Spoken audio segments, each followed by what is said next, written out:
अस्सलामुअलैकुम। आज की वीडियो 8वीं जमात के लिए है और आज के सबक का उन्वान है चचा कबाबी दिल्ली वाले।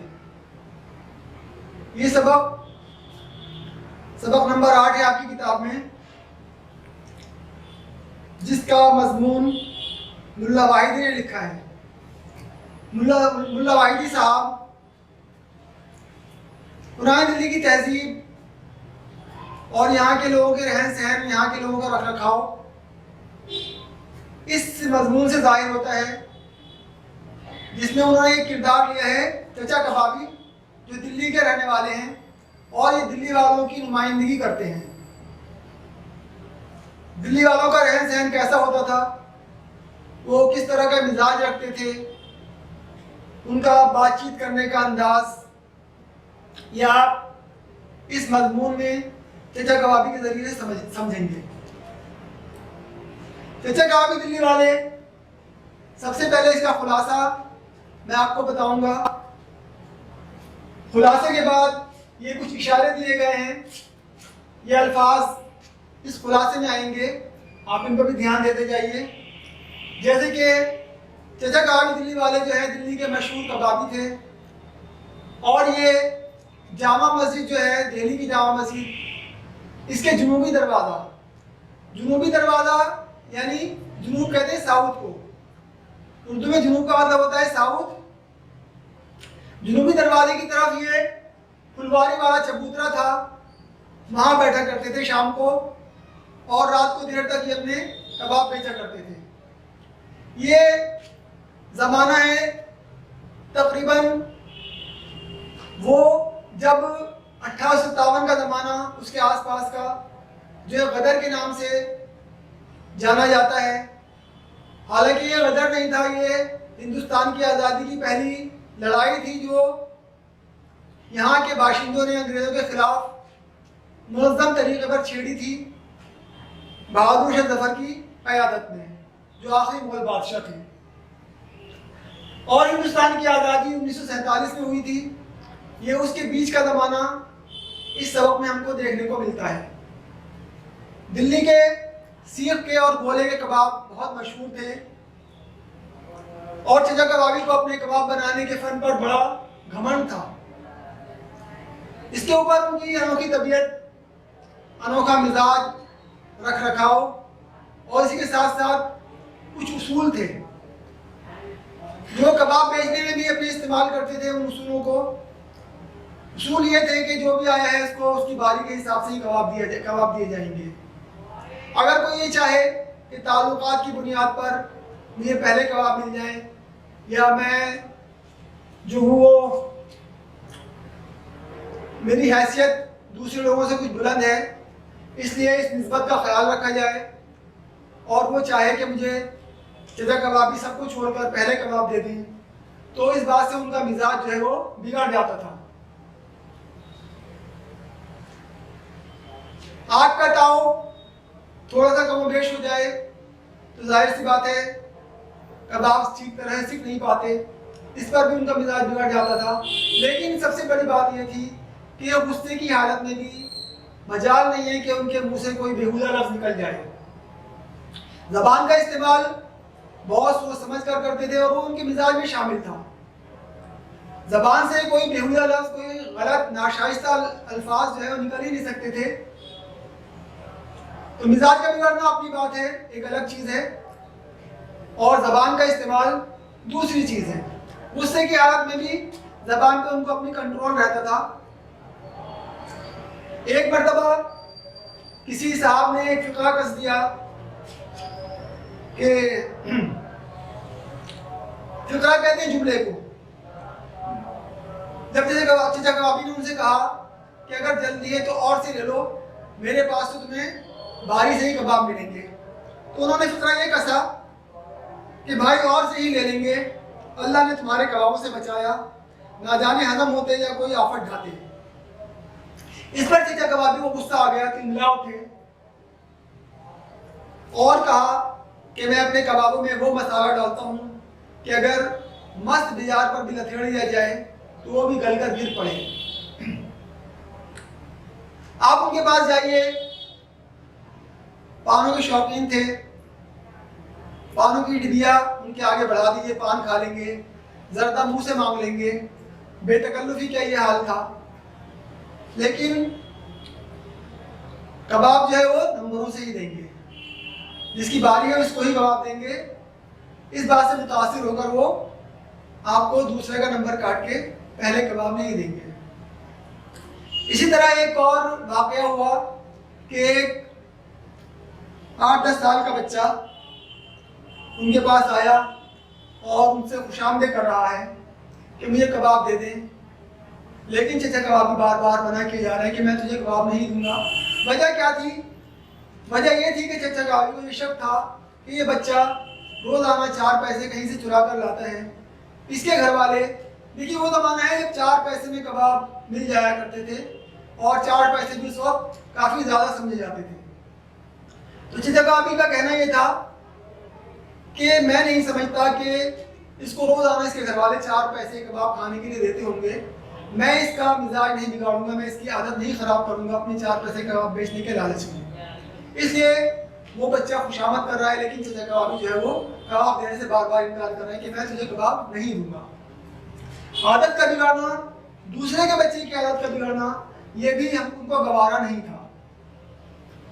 जामा मस्जिद का दालान, उसमें आप जाके बैठ जाइए शाम के वक्त और पैसे दे दीजिए चचा कबाबी को कि मैं ऊपर बैठा हूँ, आप कबाब भिजवा दीजिएगा।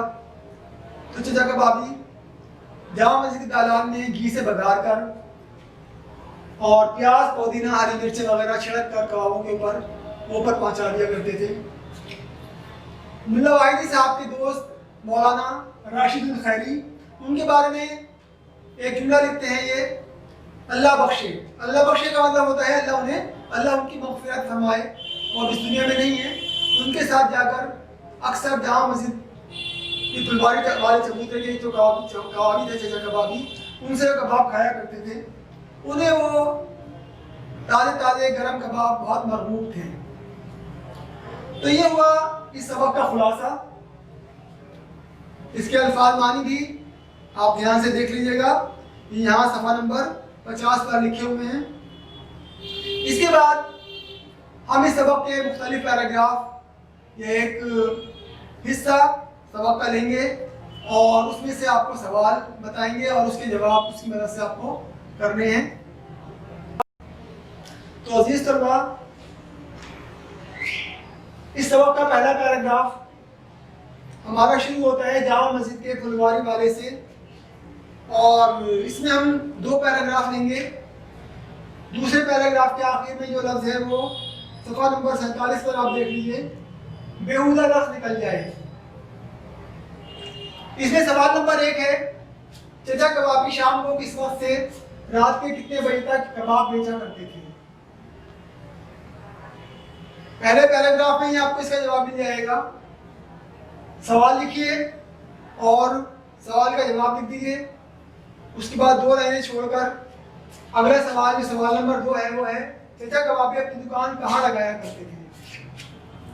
इस सवाल को लिखकर इसका जवाब लिख दिए, फिर तरतीब से 2 लाइनें छोड़ दीजिए। और सवाल नंबर 3, चचा कबाबी कब पैदा हुए और उनका इंतकाल कब हुआ? ये आपको दूसरे पैराग्राफ में इसका जवाब मिल जाएगा, वहां से देख के लिख लीजिए। अगला सवाल जो है सवाल नंबर 4, उसका जवाब भी आपको दूसरे पैराग्राफ में मिल जाएगा। यह है चचा कबाबी को किस बात का घमंड था? किस बात का घमंड था चचा कबाबी को? इस बात का उन्हें एक कहना चाहिए कि गुरूर था इस बात पर। इसके बाद दूसरा पैराग्राफ सफ़ा नंबर 47 पर है, जो शुरू होता है ग्राहकों को बारी बारी, और ये इसी सफ़े पर सबसे नीचे है, और से ले लीजिए। इसमें सवाल नंबर 5 है, चचा कबाबी कहा कबाब बेचने में क्या उसूल था? चचा कबाबी का उसूल क्या था कबाब बेचने में? किस उसूल की पाबंदी करते थे वो कबाब बेचने में? सवाल नंबर 6, जल्दी का लफ्ज़ सुनकर चचा कबाबी क्या कह दिया करते थे? अगर कोई ग्राहक उनसे कहता था कि मुझे जल्दी कबाब दे दीजिए, तो फिर उनका क्या जवाब होता था, ये लफ्ज़ सुनकर। इन दोनों सवालों का जवाब आपको इस पैराग्राफ में मिल जाएगा। इसके बाद हम अगला पैराग्राफ लेंगे। सफ़ा नंबर 49 पर तीसरा पैराग्राफ, एक रोज़ एक ज़रा। यहाँ से और ये दो पैराग्राफ लेने आपको। इसमें दूसरे पैराग्राफ के आखिर में देखिए, कबाब बारी पर ही देंगे। इसमें दो सवाल हैं इन दो पैराग्राफ में। सवाल नंबर 7 देखिए, जिंदा दिल शख्स ने चचा कबाबी को क्या फिक्रा कह दिया। क्या कहा था, क्या फिक्रा कहा था चचा कबाबी को उस जिंदा दिल शख्स ने। इसका जवाब लिखिए। उसके बाद सवाल नंबर 8, चचा कबाबी ने उस शख्स के फिक्रे का क्या जवाब दिया। उस शख्स का, उस जिंदा दिल शख्स का फिक्रा सुनकर चचा कबाबी का क्या जवाब था, ये जवाब आप लिखेंगे इसमें। इसके बाद अगला पैराग्राफ जो हम चौथा पैराग्राफ कहेंगे वो है चचा कबाबी धौस। और यहाँ से आखिर में है इसके कबाब खाने के वास्ते देते होंगे। ये सफ़ा नंबर 49 पर पहली लाइन है। इन पैराग्राफ में से सवाल नंबर 9 है, चचा कबाबी क्या बर्दाश्त नहीं करते थे। क्या चीज़ बर्दाश्त नहीं करते थे चचा कबाबी, ये लिखना है आपको इस जवाब में, इसके जवाब में। सवाल नंबर 10, लड़का कितने पैसे के कबाब मांग रहा था। उसके बाद सवाल नंबर 11, चचा कबाबी उस लड़के को कबाब क्यों नहीं दे रहे थे। क्या वजह थी, क्यों नहीं दे रहे थे चचा कबाबी उस लड़के को कबाब, जो चचा कबाबी से कबाब खरीदने चाहता था। इसके बाद सवाल नंबर 12, ये आपको इस वाक़े की रोशनी में इसका जवाब लिखना है। इस वाक़े से आपने चचा कबाबी की शख्सियत के बारे में क्या समझा, क्या अंदाज़ा लगाया कि चचा कबाबी की शख्सियत कैसी थी, क्या थी। सबक के आखिर में जो इस मजमून का एक मुख्तसर सा हिस्सा रह जाता है वो यहाँ से शुरू होता है, जो लोग उनकी दुकान। और ये सबक के आखिर में है, बात ही कुछ और होती है यहाँ तक। यहाँ से हम सिर्फ दो सवाल लेंगे जो आपको मजमून के हिस्से में से मिल जाएंगे। ये हमारा सवाल नंबर 13 बनता है कि चचा कबाबी किस बात से खुश होते थे। वो कौन सी बात थी जिससे चचा कबाबी खुश हो जाया करते थे। इसके बाद सवाल नंबर 14, घी से बघार कर चचा कबाबी कबाबों पर क्या छिड़कते थे। वो क्या चीज़ थी जिससे कबाबों का जायका बढ़ जाता था, जो चचा कबाबी अपने कबाबों पर छिड़क दिया करते थे। ये सवाल और जवाब हुए यहाँ तक। इसके बाद ग्रामर का काम लेंगे हम। ग्रामर का बहुत मुख्तसर काम है इस सबक में। ये चंद अल्फाज दिए हुए हैं यहाँ पर जो आपके सबक में आ चुके हैं। इन लफ्ज़ों को आपको अपने जुमले में इस्तेमाल करना है।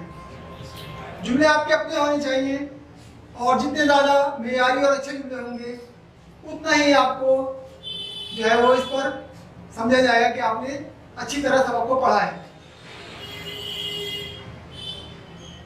ये अल्फाज बहुत मुश्किल नहीं है, आसान है। और ये इनके अल्फाज के जो है अल्फाज मानी में आपको मिल जाएंगे।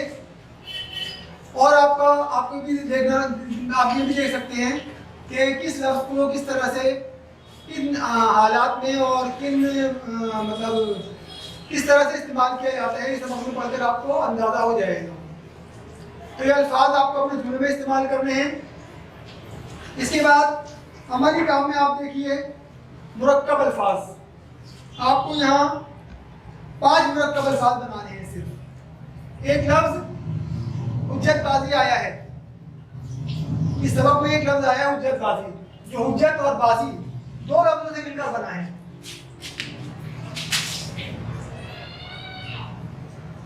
हुज्जत जमा बाजी। तो जो लफ्ज़ दो लफ्ज़ों से मिलकर बनता है उसे मुरक्कब अल्फाज कहते हैं। उन अल्फाज को मुरक्कब अल्फाज कहते हैं। इसी अंदाज में आपको बाजी लगाकर 5 नए अल्फाज बनाने हैं। ये काम है सिर्फ मुख्तसर, ये आपको अपनी ग्रामर की कॉपी में करना है और ऊपर वाला काम आपको अपनी सवाल जवाब की कॉपी में करना है। शुक्रिया।